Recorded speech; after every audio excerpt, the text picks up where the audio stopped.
Hai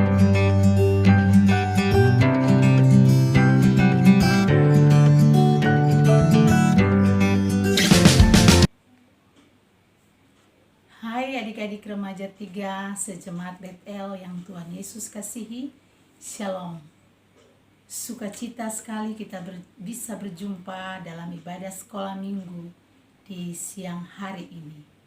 Siapkan Alkitab sebelum kita masuk dalam materi di siang ini, kita akan membaca firman Tuhan. Tetapi sebelumnya, mari kita berdoa. Terima kasih Tuhan untuk perjumpaan ibadah sekolah minggu di siang hari ini. Kini firman-Mu telah terbuka di hadapan kami.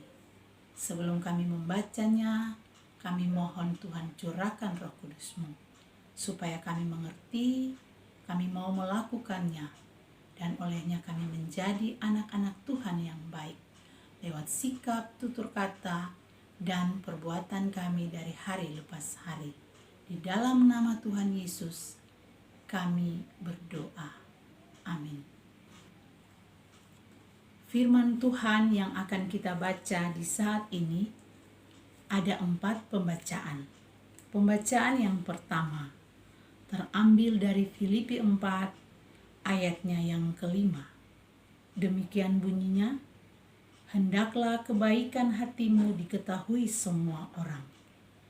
Tuhan sudah dekat.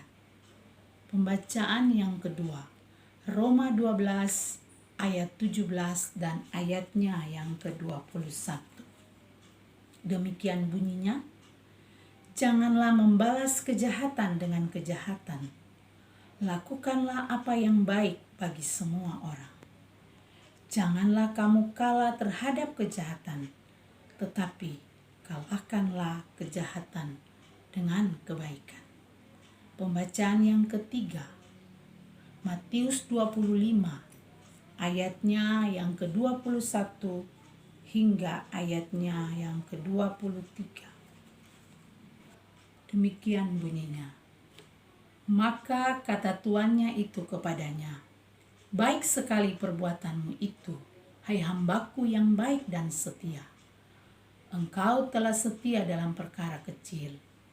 Akan memberikan kepadamu tanggung jawab dalam perkara yang besar. Masuklah dan turutlah dalam kebahagiaan Tuanmu. Lalu datanglah hamba yang menerima 2 talenta itu, katanya, Tuan, 2 talenta Tuan percayakan kepadaku. Lihat, aku telah beroleh laba 2 talenta. Maka kata tuannya itu kepadanya, baik sekali perbuatanmu itu, hai hambaku yang baik dan setia. Engkau telah setia memikul tanggung jawab dalam perkara yang kecil. Aku akan memberikan kepadamu tanggung jawab dalam perkara yang besar. Masuklah dan turutlah dalam kebahagiaan Tuhanmu. Pembacaan yang keempat, pertama Timotius 4 ayat 12 hingga ayatnya yang ke-13. Jangan seorang pun menganggap engkau rendah karena engkau muda. Jadilah teladan bagi orang-orang percaya dalam perkataanmu, dalam tingkah lakumu, dalam kasihmu, dalam kesetiaanmu, dan dalam kesucianmu. Sementara itu sampai aku datang, bertekunlah dalam membaca kitab-kitab suci, dalam membangun, dan dalam mengajar. Demikianlah firman Tuhan. Adik-adik semua, kita tenang dan sama-sama kita akan mendengarkan materi yang akan kakak pengasuh sampaikan di saat ini tentang buah-buah roh, kebaikan, dan kesetiaan. Pengertian kebaikan.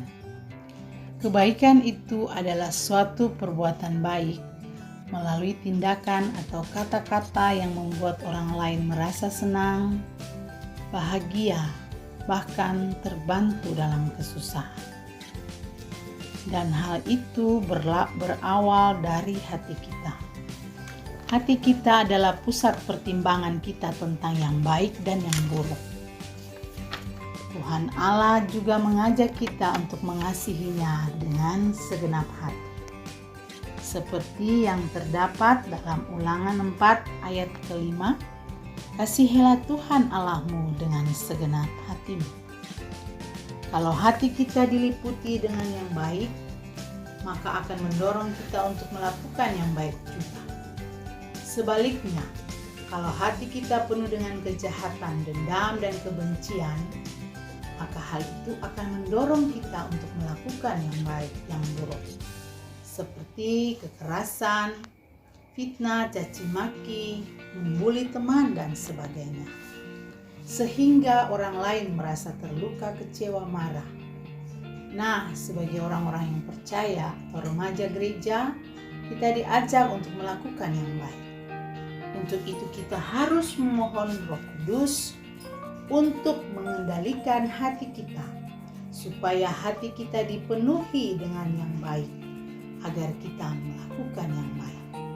Misalnya menolong sesama, berkata jujur atau tidak bohong, tidak berbuat curang terhadap teman, atau tidak berbuat curang dengan menyontek waktu ujian, tidak serakah, tetapi mau berbagi dengan sesama yang kekurangan.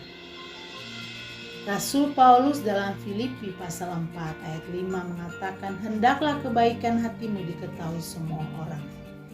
Artinya hati yang diliputi dengan yang baik itu harus terjelma, terwujud melalui perkataan atau perbuatan-perbuatan kita yang baik, yang membuat orang lain mengalami sukacita dan damai sejahtera. Dan melakukan yang baik itu bukan hanya kalau kita berada dalam kesenangan atau sukacita saja, tetapi dalam kondisi yang sulit, yang susah, yang menderita pun kita harus tetap melakukan yang baik. Seperti nasihat Rasul Paulus bagi orang di Filipi, hendaklah kebaikan hatimu diketahui semua orang. Saat itu mereka sedang susah karena mengalami banyak tekanan. Namun mereka tetap diajak untuk melakukan yang baik bagi orang lain. Jadi, kapan saja dan dalam kondisi apa saja, kita tetap harus melakukan yang baik, karena kita adalah anak-anak Allah. Dengan melakukan yang baik, kita dapat terhindar dari perbuatan dosa. Mengapa orang Kristen harus melakukan yang baik? Alasannya karena Allah telah lebih dulu berbuat baik bagi kita. Allah mengaruniakan Tuhan Yesus untuk menyelamatkan kita adalah karena kebaikan-Nya. Dalam Yohanes 3 ayat 16, karena begitu besar kasih Allah akan dunia ini, sehingga Ia telah mengaruniakan anaknya yang tunggal. Sebelum kita mengasihi Allah telah lebih dulu mengasihi kita. Sebelum kita berbuat kebaikan bagi orang lain, Allah telah lebih dulu berbuat kebaikan bagi kita.